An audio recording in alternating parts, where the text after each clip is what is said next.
Start कर रहे हैं dynamics of finance in Indian and global market, right.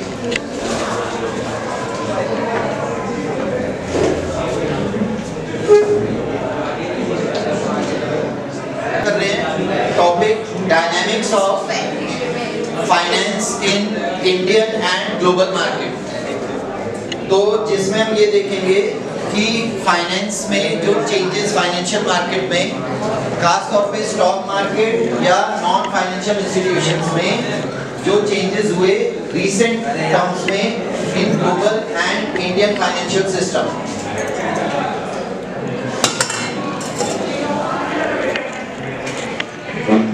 अब ये सबको पता है कि स्टॉक मार्केट के अंदर आज से कुछ साल पहले अगर हम जाएं तो stock market was very unpredictable and there was certain risk in stock market और trade market।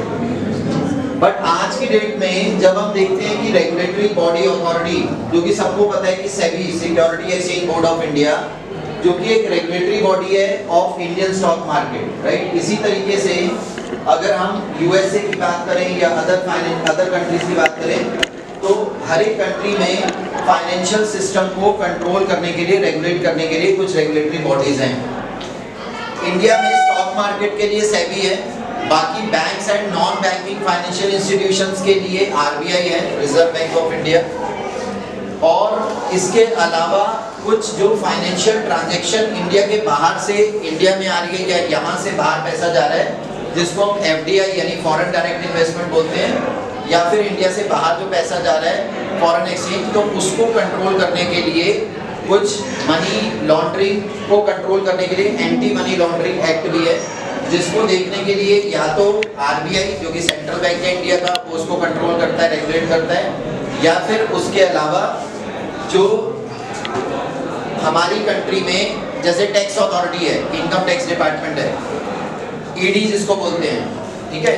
तो ईडी का काम बेसिकली यही देखना है कि जितना भी फाइनेंस बाहर से इंडिया में आ रहा है या इंडिया से बाहर जा रहा है वो मनी लॉन्ड्रिंग के थ्रू ना हो। अच्छा, मनी लॉन्ड्रिंग का क्या मतलब होता है? मनी लॉन्ड्रिंग मींस कि आप अपनी जब ब्लैक मनी को, यानी वो पैसा जो गवर्नमेंट की नज़र में नहीं है और उसको आप वाइट कर रहे हो, तो ब्लैक मनी को वाइट करना मतलब मनी लॉन्ड्रिंग। ये टर्म्स ही वहीं से आई है, मनी लॉन्ड्रिंग। लॉन्ड्रिंग का वर्ड पता है तुम्हें, जहाँ पर कपड़े धोए जाते हैं, तो उसी तरीके से मनी लॉन्ड्रिंग का मतलब कि आप अपनी जो पैसा आपने किसी भी इलीगल तरीके से कमाया है वो ब्लैक मनी है। ब्लैक मनी वो है वो पैसा जो गवर्नमेंट की नज़र में नहीं है, राइट, जिस पे आपने टैक्स नहीं पे किया, जिसको आपने गवर्नमेंट को शो नहीं किया, वो ब्लैक मनी है, राइट।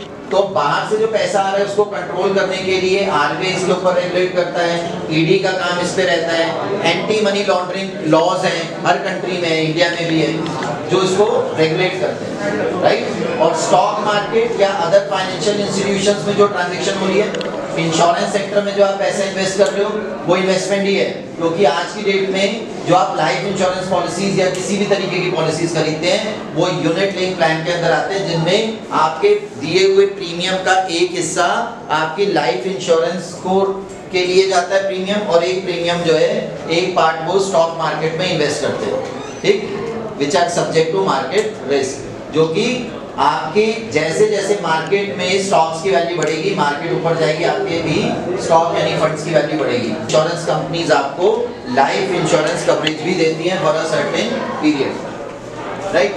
तो ये सारी चीजें, इसके अलावा नॉन बैंकिंग फाइनेंशियल इंस्टीट्यूशन है जिसमें म्यूचुअल फंड्स के बारे में तुमने सुना हुआ है, सही है। तो वो म्यूचुअल फंड्स भी, और उसके अलावा और भी बहुत सारे नॉन बैंकिंग फाइनेंशियल इंस्टीट्यूशंस हैं जो लॉन्ग टर्म लोन प्रोवाइड करते हैं, whether for housing development boards हैं या हाउसिंग डेवलपमेंट कंपनीज हैं जो लॉन्ग टर्म लोन प्रोवाइड करते हैं इंफ्रास्ट्रक्चर्स के लिए या और इस तरीके की फंडिंग्स के लिए।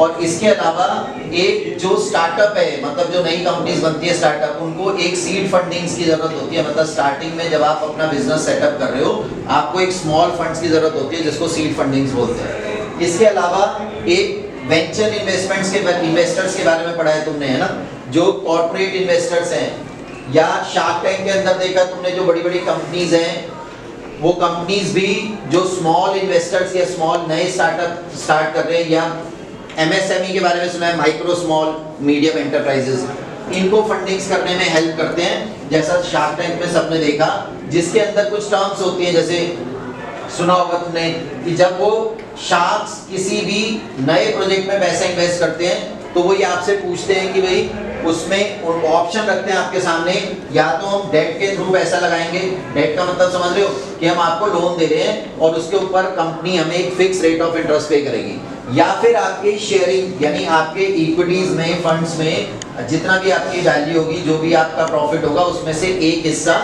उन्हें प्रॉफिट में से मिल जाएगा, जो शेयरिंग पे होता है। इक्विटीज में पैसा लगा रहे हैं, इक्विटीज मतलब शेयरिंग है, राइट। और डेट का मतलब हो गया कि वो आपको लोन दे रहे हैं जिसपे आप उन्हें फिक्स रेट ऑफ इंटरेस्ट पे करोगे, चाहे आपको प्रॉफिट है या नहीं है, राइट। तो यहाँ पर अब ये फाइनेंस में भी तुम लोगों ने पढ़ा है जो, वो यही सब है।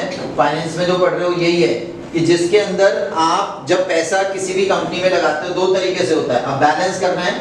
अच्छा ये बताओ कि जितना भी तुम लोगों ने अभी तक पढ़ा कि किसी भी कंपनी के लिए या एक नए स्टार्टअप के लिए, किसी भी कंपनी के लिए क्या समझते हो, क्या फायदेमंद होना चाहिए कि कंपनी को सारा पैसा मार्केट से, इक्विटी से रेज करना चाहिए या डेट से रेज करना चाहिए? क्या प्रॉफिटेबल है? इक्विटी। क्यों? रीजन? क्योंकि रीपेमेंट नहीं करनी है, डेट नहीं होंगे, है ना।